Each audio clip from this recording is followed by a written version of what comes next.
All right, good morning, everybody. I want to preface, this is not a hit piece against Lubavitch. They do a lot of good work, but Sof Kol Sof, Levi Yitzchak Berditchever Gazuk, as he said, if you,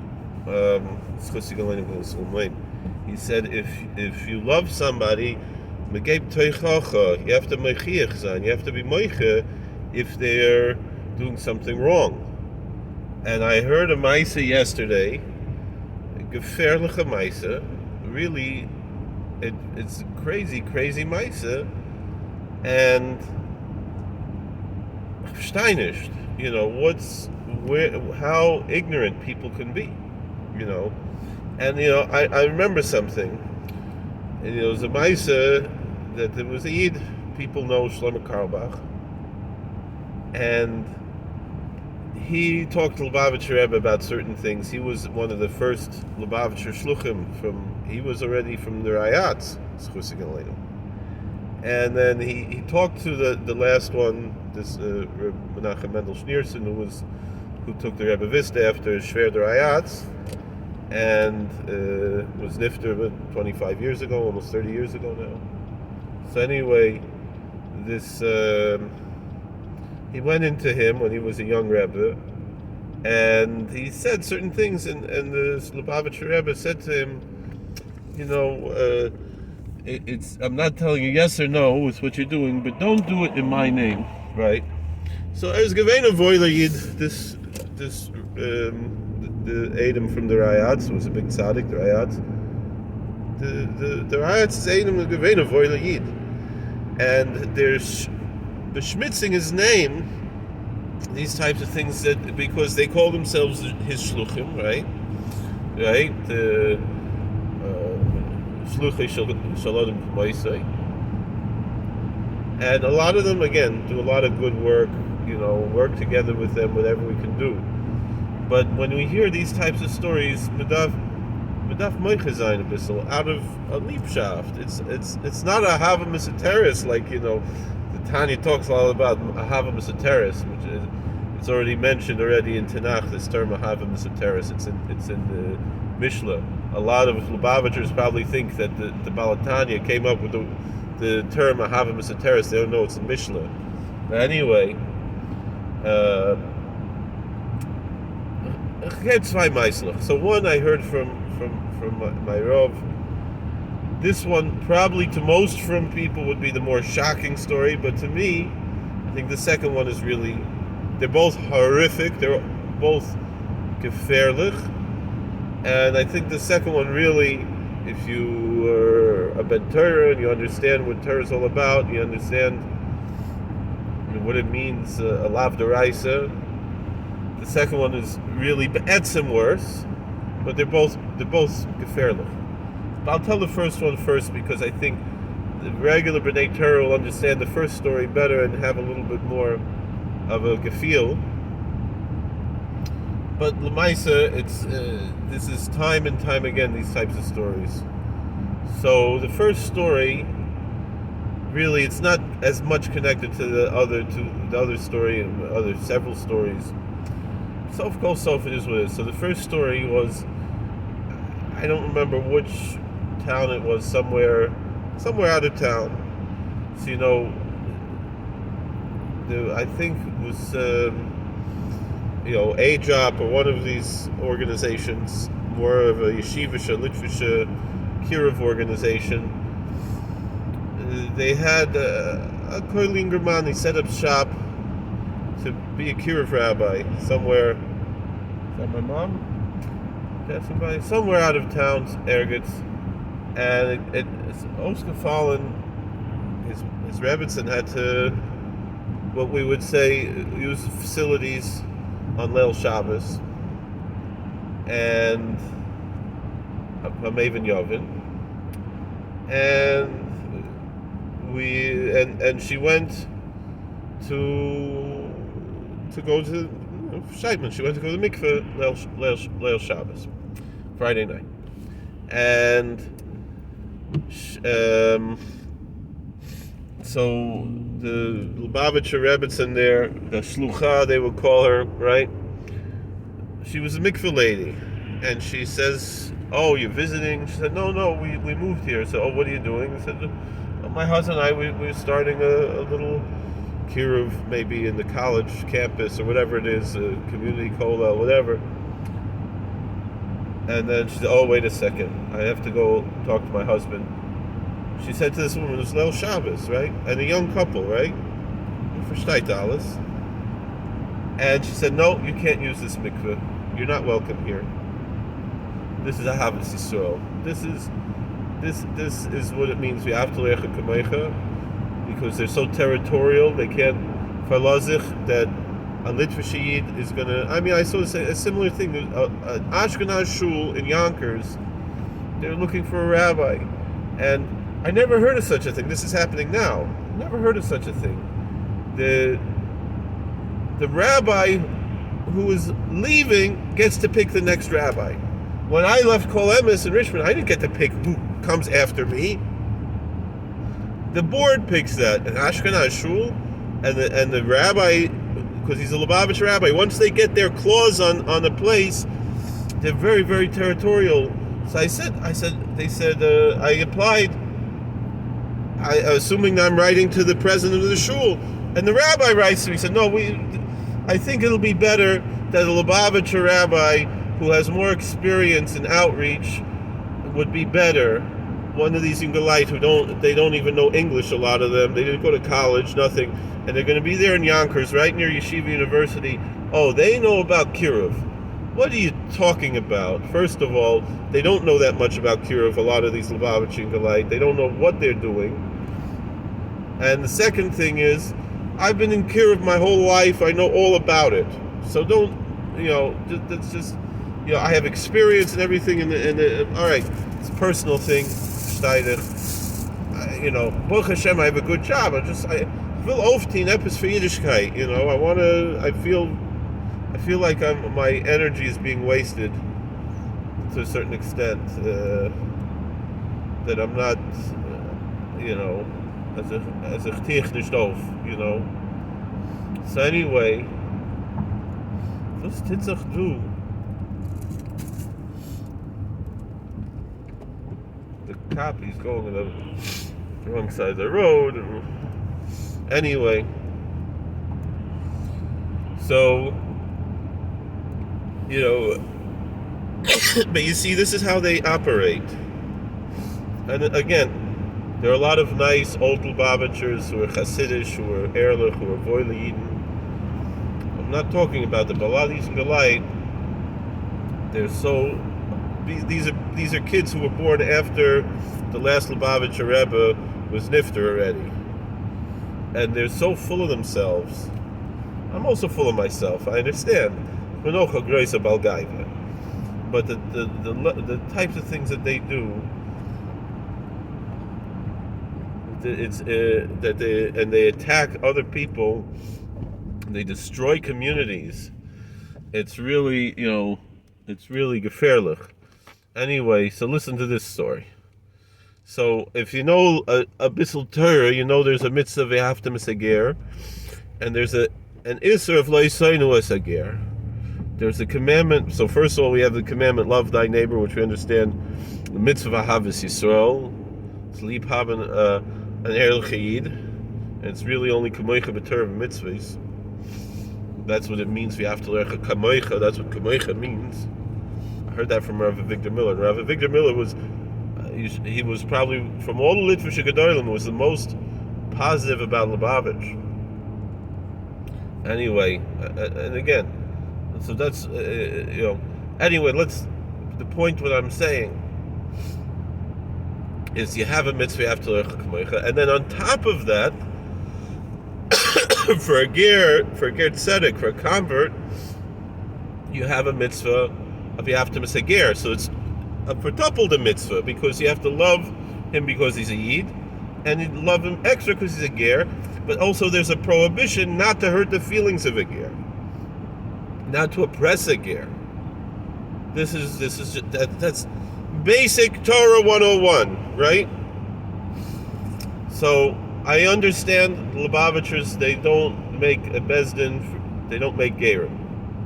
But at least when Lubavitcher Rebbe was in this world, the last Lubavitcher Rebbe, he accepted every Orthodox gerus. He accepted from, I know for a fact, he accepted from Rav Avi Weiss, who's very liberal. Rav Voyle Yid Azizi Yid, I might not agree with his politics about Israel and stuff, but I really like him personally. I know a lot of people don't like him because the politics is that, but he's a Ziskai, Avi. And I've spoken to him a few times. I see him at the New York Board of Rabbis events and things like that. So anyway, Lubavitcher Rebbe, a friend of mine, his wife was a Gioris. She was already nifteris, this woman. He's an almond, and she was Megayer by Rabbi Weiss, Rabbi Avi Weiss, and this Yidi wrote a letter to Lubavitcher Rebbe, asked if the Rebbe is Mekabelis. Of course, it's any Orthodox gerus is kosher. The truth is, a lot of especially in the old days when you had a lot of conservative rabbis of Shomer Ter mitzvahs and the Bezdin was only men, sometimes the conservative gerus could, at least b'diavad, the gear could be chal. What I was told by Rav Zev Lev is that the conservative ger should be considered a yid l'chumra and a goy l'chumra. I mean, you can't use for a Shabbos goy, Anyway, but that's beside the point. Let's not talk about conservative. Let's talk now about Orthodox. So, I know Reb Moshe was chaylik, but I don't know whose psak Rabbi Leff is talking from. But let's be l'shitasam what Lubavitcher Rebbe said. I mean, Lubavitcher Rebbe used to send people to Rabbi Bamzer Zechor Levracha, who a lot of people felt he was too makel and gerus, and Lubavitcher Rebbe would say Rabbi Bamzer is a good dayan for gerus. So we see Lubavitcher Rebbe, he himself didn't want to take the achrayas, and he didn't want his shluchim to take the achrayas, but once someone made an Orthodox gerus, Lubavitcher Rebbe's shita was, it was kosher. Even the most liberal Orthodox gerus, certainly Rabbi Weiss a lot more liberal than Rabbi Bamzer was, and Azoy's Gevein. Rabbi Bamzer much more Talmud Chacham and everything else. So, but Rabbi Weiss is Iskai. And anyway, but Lubavitcher Rebbe said he sent people to Rabbi Bamzer that a lot of people felt was too lenient in gerus, and he said beferish that the gerus from Rabbi Avi Weiss is kosher. So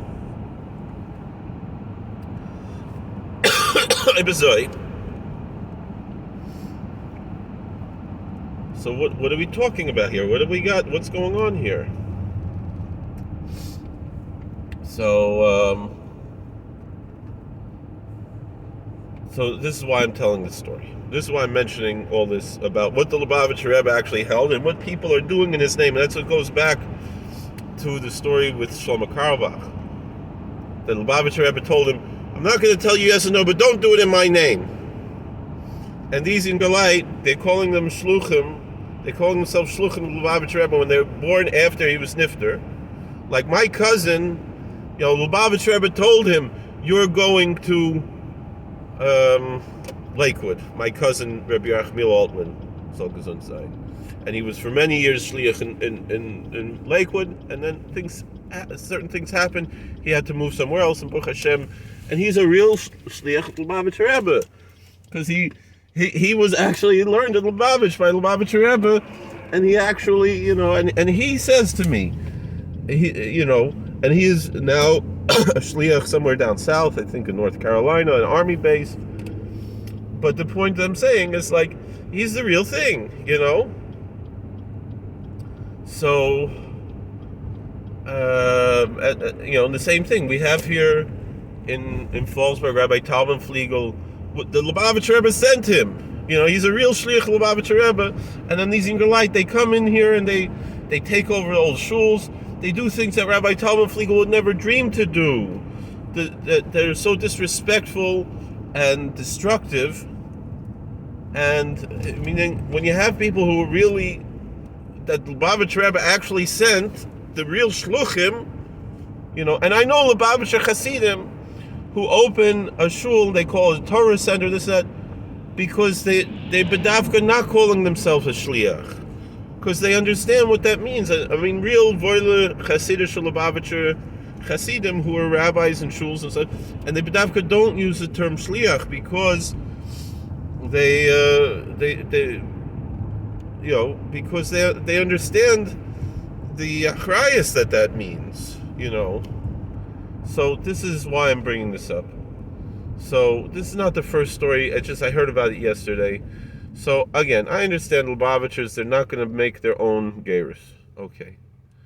But so there was a group of people, I know 6 or 7 families in Tulsa, Oklahoma. They might be watching this. Maybe they're upset that I'm talking. Maybe I didn't ask permission to mention this, but it's because I'm angry about it. And people need to know how racist these Lubavitch Ingerlite are. And there are a lot of other issues with Lubavitch. You go to Crown Heights, and the level of tznius is gefährlich, and all kinds of other horrible things. And the insults that they put against Gedolei Yisrael, that they put against Rav Aaron Kotler and against the Chazon Ish, against all the tzaddikim, they want us to respect them. Respect is a two-way street, And if they're going to insult all the tzaddikim, all the gedolim, and say, when they say Einoid Mulvadei, Lubavitch Rebbe didn't feel like that. But this is what these Ingerlite now, this is what they're doing. So, anyway, I guess it was 6 or 7 families, Ehrliche, Frum, Gerim, they're all Shomer Torah mitzvahs, they're all strictly Orthodox. I spoke to them, they've abandoned their previous religions 100%. They're not missionaries or anything else. They're 100% real good from Jews.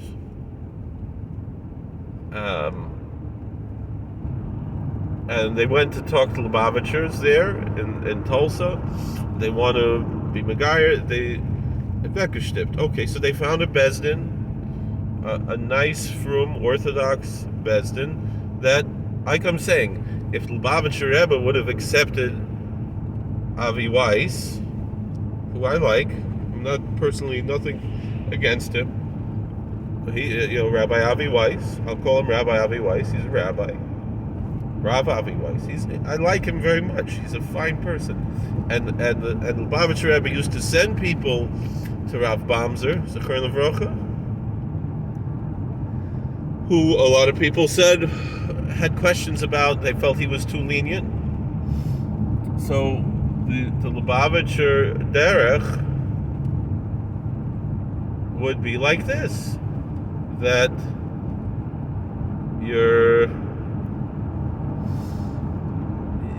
they themselves don't make the geras, but if someone goes to another Bezdin that's an Orthodox Bezdin, they come back, they have to be mekabelim. That's what the Lubavitcher Rebbe would have taught, and that's what he did teach when he was alive, right? And so they went, they were Megayer about a year or 2 ago, and they're not welcome. They're not welcome. Ad kedei kach, that even, all right, you don't want to be misarv someone to your minyan, which is stupid, because here you could have a whole minyan, right? You're trying to build up something, and you probably don't have a minyan. I don't know what they have there. I don't know if they have a minyan in Tulsa or not. But I'm saying, you could be Makar of all these people, and at least you have half a minyan, no. we're not makabel. So, all right, it's a halbatzor.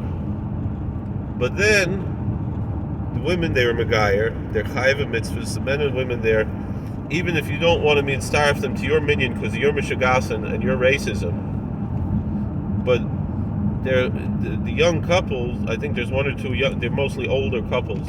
There's one or two younger couples that's still in the parsha of Taras Mishpacha, and they're giving you a hard time. They don't want to let, even to use a mikveh. It doesn't make your mikveh unkosher if someone who had a gerus that you don't recognize, or even someone who's not even Jewish, uses your mikveh for Taras Mishpacha. So,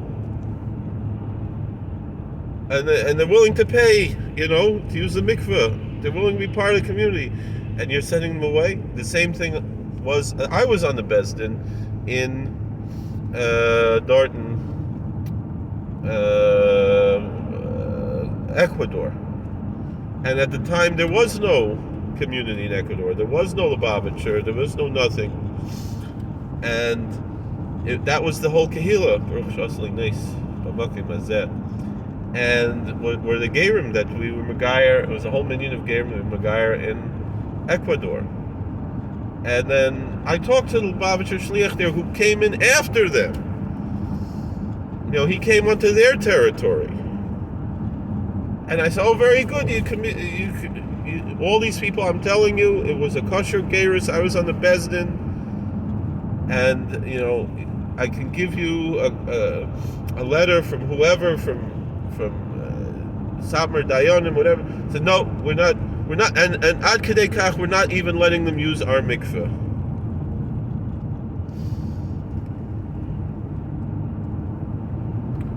So, again, it's just racism. Now, and it's sickening to me, because that's not the way things are supposed to be. It's not the way things are supposed to be. We're supposed to love each other.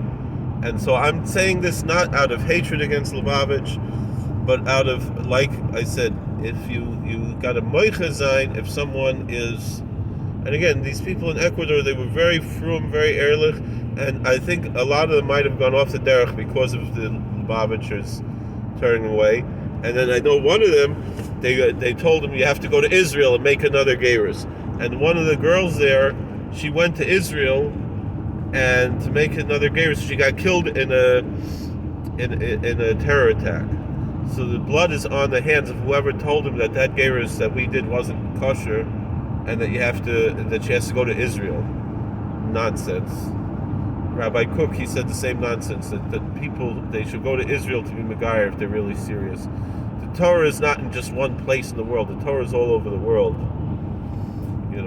Hashem put us all over the world, the Gemara says, and Rabbi Cook obviously knew that. He learned a lot of Gemara. I heard something that he learned, 30 blot Gemara a day, something like that. He was a big masmid.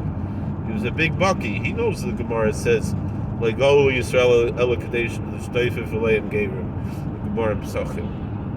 All right, so I know the Chassidish Sfarim says Malazan and Soitis, but the same thing as we say in Mikra Yotzim B'dei Pshutoi, Zel Bezach, it's the same thing here. Obviously, meaning the whole thing is the Baruch Shalom could have put us in Golus in one place, like it did in Babel.